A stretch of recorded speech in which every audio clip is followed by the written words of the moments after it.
Hello बच्चों, let's see this question and here this question say who wrote the Declaration of Right of Women and Citizen। तो जो declaration of the right of women and citizen थी ये किसने लिखा था। तो option दिए हुए हैं आपको ओलंपे द गूंज, मिराबियो, अबेसियस या नन ऑफ दीज। तो यहाँ पर आपका ऑप्शन नंबर ए जो है वो बिल्कुल सही है, ओलंपे द गूंज।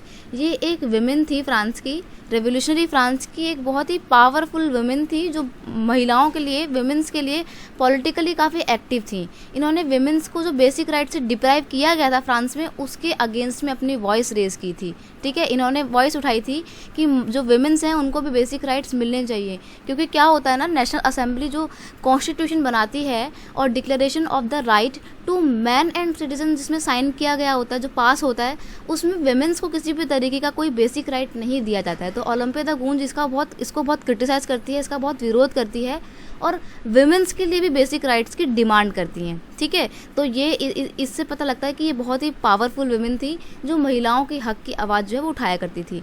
इनका एक आपको ये भी ध्यान में रखना एक काम इनका कि जब जैकोबिन क्लब पूरे फ्रांस को कंट्रोल में कर लेता है अपने, और जितने भी विमेंस क्लब होते हैं उन पर बैन कर देता है, तो ओलंपे द गूंज जैकोबिन क्लब के इस एक्शन को भी काफ़ी क्रिटिसाइज करती हैं, क्योंकि उनको ऐसा लगता है कि अगर विमेन क्लब बंद हो जाएंगे तो महिलाएं जो इतनी अवेयर हो गई हैं, जो अपनी आवाज़ें उठाती हैं, अपनी प्रॉब्लम्स को सबके सामने रख पाती हैं, वो उनसे छीन जाएगा वो राइट भी।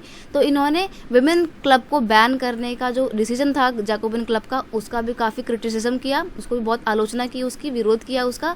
लेकिन जैकोबिन क्लब ने ओलंपे द गूंज की आवाज़ को दबाने के लिए क्या किया, नेशनल कन्वेंशन के अकॉर्डिंग उन्होंने उनके ऊपर ट्रीजन यानी कि देशद्रोह का मुकदमा दर्ज किया और उनको जेल में बंद कर दिया। बाद में उनको फांसी दे दी गई थी। ठीक है, तो ये इनका पूरा जो हिस्ट्री रही ओलंपे द गूंज की, बहुत ही शानदार, बहुत ही ज़बरदस्त हिस्ट्री थी। इन्होंने महिलाओं के लिए बहुत काम किया।